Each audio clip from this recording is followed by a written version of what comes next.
rantiso. Hindi baptiso. Rantiso. Meaningly, nung mga bata tayo, no?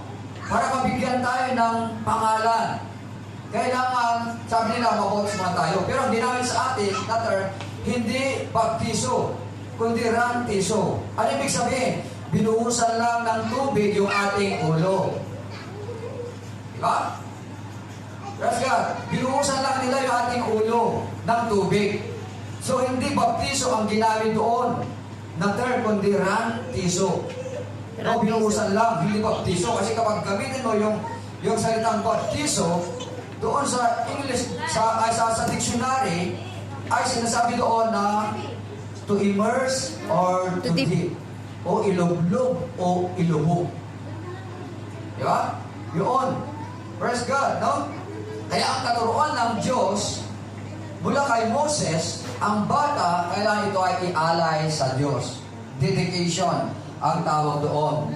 So, bago tayo magpatuloy, ayon sa salita ng Diyos sa 1 Samuel chapter 1 verse 20 to 28, ay sinasabi dito, wherefore it came to pass, when the time was come about after Hannah had conceived, that she bare a son and called his name Samuel.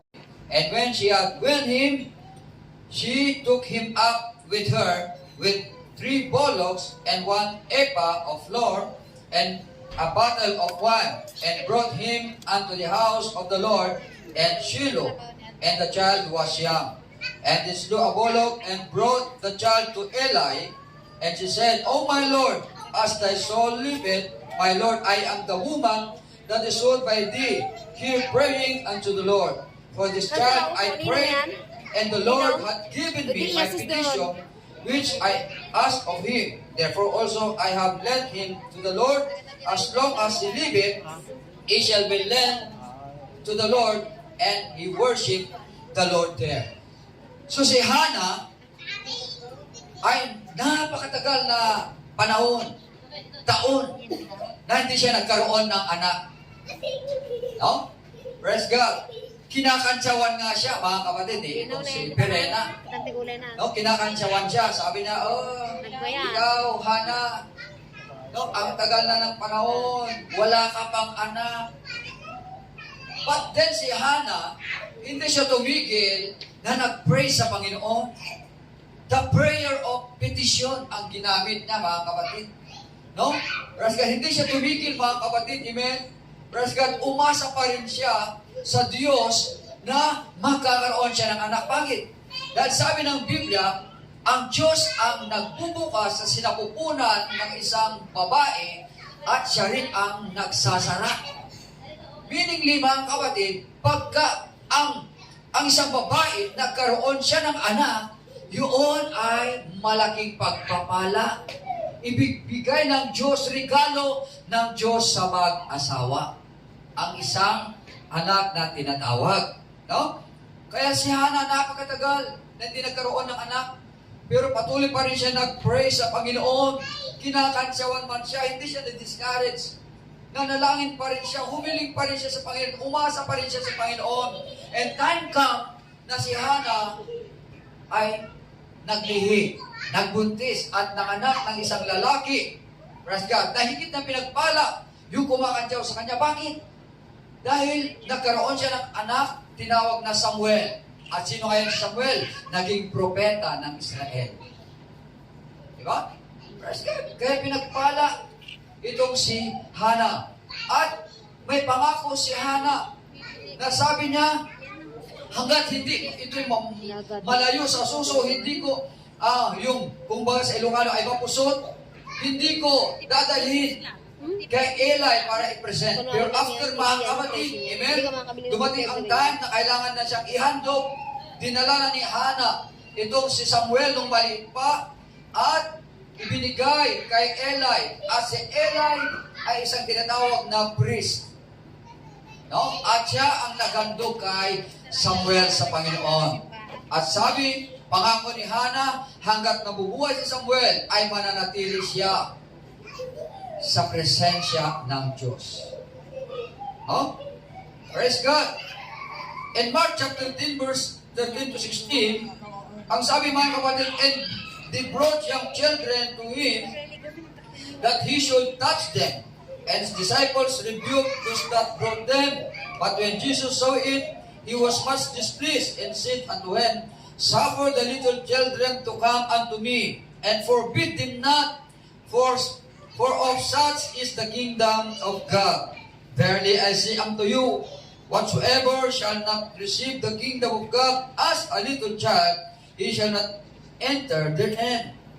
And he took them up, and his arms put his hands upon them, and blessed them. Kaya natutuwa ang Diyos sa mga bata. Diba? Natutuwa ang Diyos, mga kapatid. Kaya ano pag silapit ang mga bata sa Panginoon, yung alagad ng Panginoon, sabi niya, uy, umalis kayo dito, umalis kayo dito. Praise God. Pero na makita ng Panginoon na pinapaalis ng kanyang alagad, na-displease siya, mga kapatid, nagkaroon siya ng compassion, mga kapatid, siya kaaya-aya sa aking kahayaan. So natutuwa ang Diyos sa mga bata, mga kapatid, amen. Lala, yan ay regalo ng Diyos sa mag-asawa. Kamulang, patuloy mo silang gamitin upang may pagkaloob ang pangailangan ni Ezra. Pagpalain mo rin sila, Panginoon, sa kanilang mga buhay. Patuloy mo, Panginoon, o God, tugunin. Hallelujah, ipagkaloob, ano man kailangan sa kanilang mga buhay, Panginoon.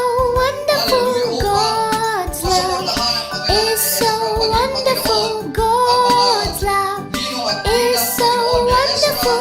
Oh, Gamitin mo sila, wonderful. Panginoon, upang ang pangailangan So ni Ezra, Panginoon, ay high, maipagkaloob you can't get para over sa it. kanya, So Panginoon, o God. deep, Pagpalain mo rin ang you para can't sa kanila. get under it. So wide, you can't get around it.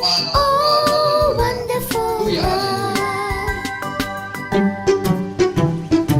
Let us sing it again for all that He has given us.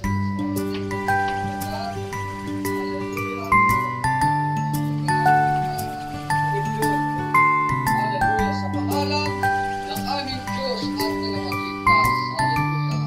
Salamat po God. Pagpalain mo, Panginoon, ang batang ito. God's love is so wonderful. God's love is so wonderful. God's love is so wonderful.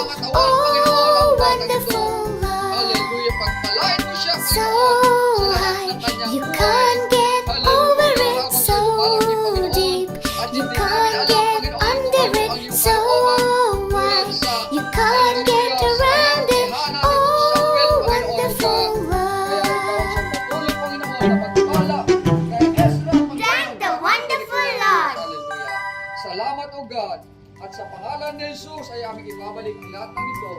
In Jesus' name, Amen. Amen. Praise the Lord. Amen. God, so palakpakan natin ang Panginoon, mga kapatid. Amen. Diyan po nagtatapos. Praise the Lord. Praise God. Awit na rin tayo, mga kapatid. Amen. Praise my Lord.